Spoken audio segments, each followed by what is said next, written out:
Carolyn Holzman, and this is Confessions of an SEO. This episode is sponsored by Ahrefs. If you're new, Confessions isn't an interview show, it's not an hour long, and it's definitely not repeating Google guidelines, but it is some of the more out-of-the-box, tested and observed SEO research and conclusions about the data that you're not going to find anywhere else. And this is where I unpack my client SEO testing research experience as an SEO for the last 17 years with an idea to entertain you with the least obvious SEO podcast on the planet. It is in here, but it's not always obvious, and it's probably going to depend on your level of expertise in the field. This is a short form, one-way chat about everything in SEO and marketing that isn't overtly some trick or some hack to get to the number one spot on page one. I don't believe that getting to page one safely and sustainably has anything to do with hacks or tricks. I think to be a well-rounded SEO, we need a broader understanding of search engines than we currently do, and also of these updates, especially when it comes to helpful content. And thresholds, people. We have to know how tall we need to be to ride on this ride. You should expect plain talk with no engineering mumbo-jumbo, and for our time together to be around 15 to 17 minutes, because I know we've all got work to do, and this SEO life thing isn't going to do itself. So welcome to Season 5, Episode 20 of Confessions of an SEO. Well, if you thought last week I got helpful content out of my system, you ain't seen nothing yet. You know, it ain't hard, but you do have to know what you're looking at. Last week's topic was how if we only look at what I call the macro data view, the everything of everything, the unfiltered rawness of the average of our Search Console data, when it comes to identifying a helpful content hit, the big picture shows the pain, but it obscures the insidious nature of a helpful content hit that can only be found in the small. And I hear your minds. Yes, I am saying you've got to do the opposite of sexy SEO, the opposite of scale. It's the opposite of fun. But it is what puts the fun in the fundamentals of SEO. I know we all hate doing those repetitive chores, and this is in every part of our lives, not just SEO. But having to deal with one thing until it's done kind of feels good to figure something out and make a difference. So if you missed last week, check it out. The title is, It Ain't Hard to Follow 1,000 Cows. And there's a link in the description. All right, so this past week was interesting. Late last week, I saw an article and then a video, well, actually two videos, from one of the content creators that was invited to the Google Creators Summit in Washington, D.C. recently. It's the second one they've had. Her name is Tomiko Harvey. She's a travel blogger and influencer, and I'll put the links to her article and videos in the description so you can also experience what I did. And I'm super thankful for her willingness to share what occurred in that meeting with these 6 other content creators. They were all in the same room with the Google search team to figure out why they had lost all their traffic. Their impressions, their positions, their clicks, their income. And I know you're going to think that I think her site took a helpful content hit. But let's put a pin in that. Before I get to the helpful content portion, I'd like to thank Ahrefs for being the sponsor of this episode. This week I'm highlighting the site audit feature in their software suite. The site audit tool scans for 170 plus issues.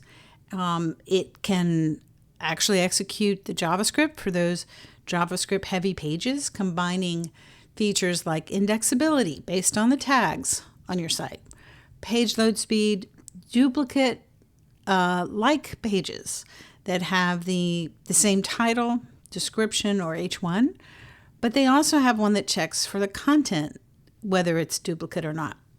Now, longtime listeners know my pet peeve is when people confuse duplicate content with syndicated content. But this tool appears to look for both.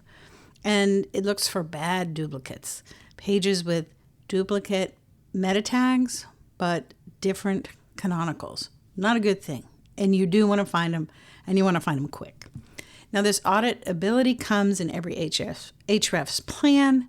Check it out, and there'll be a link to the site audit features in the description.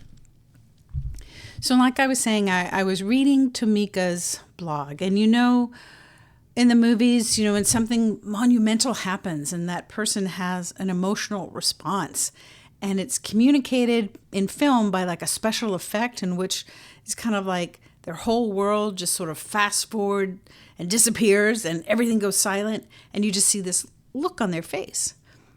That was me last week.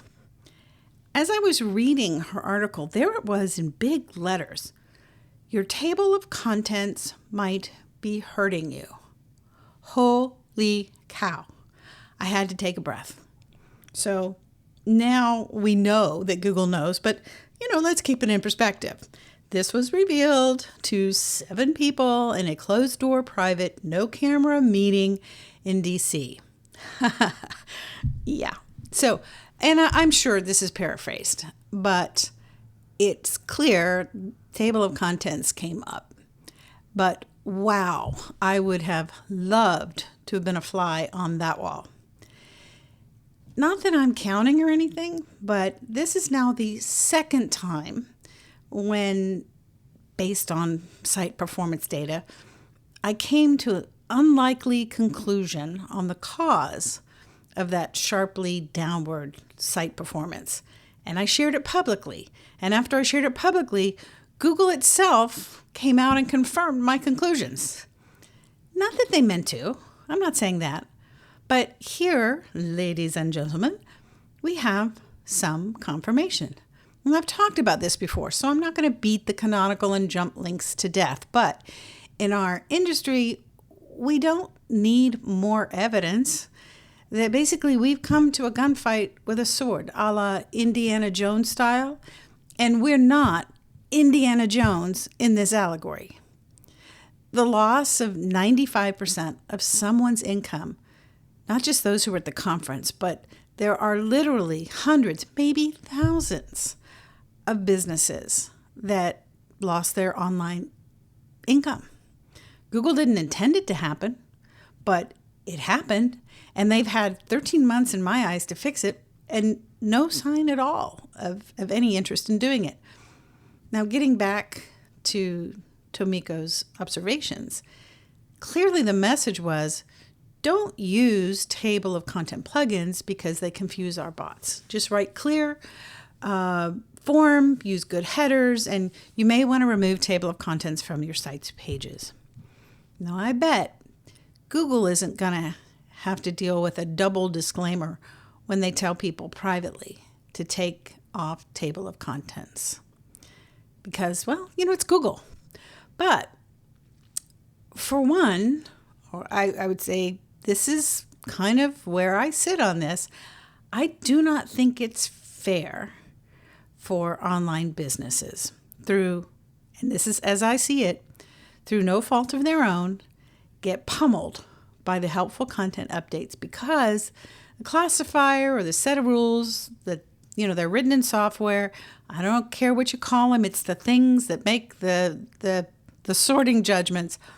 They do not account for the URLs from the same slug on the same domain. Now, if you don't know what a slug is, it's that portion that comes after .com. So I'll say it again. Helpful content does not account for the same slug anchor links that are generated by the table of contents plugins. So it's not the plugins that are the problem. It's the interpretation of those anchor links as separate pages. Now, based on, page headers, right? So if Google's saying use good headers, well, table of contents is built on headers. So I take away from this, basically, Google can break things, and they admitted as much in that summit that much of what they do they can't fix right away. It takes time. And it's our fault if we use table of contents. We get or got what we deserved as content creators. But I just can't for 1 minute think that isn't right. That's not right. And I know I get on my soapbox a lot, but this time I'm bringing something with me other than bad news. Now, since the turn of this year, after getting Indexilla off the ground, I turned my attention to something that I was hoping would help with this particular situation. I guess using Google's words, it's a table of contents plugin that won't confuse their bots. In fact, it's a helpful table of contents plugin. So you don't have to make that false choice between a flatline performance of your blog or having to give up table of contents. What if you can have your helpful content cake and eat it too? And that's also a little eat dig. Now, it is in the final internal testing phase. And in case, that surprises you, I'm not releasing it until all the testing is complete. It's not just a check it once, checking it over a period of time. But I am starting to let people in our industry, if they want to be the first to be notified when it's ready for company, just know it'll be licensed because we all got to eat. But you can find the sign up to be notified on carolynholzman.com. Or you can just search for, and you might want to grab a pen if you want to, fix the canonical scoring in helpful content. And if you look for that, you're probably going to see like my little head by carolynholzman.com. And if a core volatility report is to be believed, it's coming in at number 1. So you can do that, or I'll just put the link in the description. But it feels a bit like, if Google isn't going to fix this, somebody has to fix this. And so I'm going to fix this for us all so none of us are waiting. How very John Dutton of me. There's been too much loss of business and businesses, again, that felt they had to file for bankruptcy. Not to mention how many disappointed hopes and dreams of other small business owners who just wanted to make a living online, maybe as they had been doing prior, right? Now, bear in mind, this plugin is not going to make up for your silly-ass keyword strategy, the one based on yesteryear keyword research, or poor optimization or structure, or trying to fit unrelated topics on one domain. And this is where I completely agree with Tomiko's takeaway. She's all about we have got to get better and approach our work from more than just that one blog article if we want to get recognized as an authority in Google. So diversify. And yeah, she wasn't hit from a helpful content, even though it probably felt like that. But I think this one is going to get put into my forensic SEO live training. I'll get you that information later as it develops. Well, that's it for me this week. Thank you for being a listener. Thank you to Ahrefs for being the sponsor of the episode. And check out the link in the description and start running some of those customized site audits to get a really good look. If you want to get advance notice of when the helpful TOC plugin will be available, go over to carolynholzman.com, fix the canonical scoring and the helpful content. Put dashes between all that, but the link's in the description. Check out Indexilla. It's my indexing platform to get content and backlinks indexed. We don't make backlinks, and it's completely within Google's terms of service. So you can find it at indexilla.io. If you have questions about your site, and maybe you need a fresh take on why things are happening or why they're not happening, reach out either on Facebook or LinkedIn. To stay on the cutting edge of the state of indexing, check out Crawl or No Crawl on Substack. You can find it by searching for Crawl or No Crawl. You'll see its knowledge graph. See you next week for more SEO conversations, observations, and stories. If you have questions about today's topic, you can reach out and text your question to me at 512-222-3132.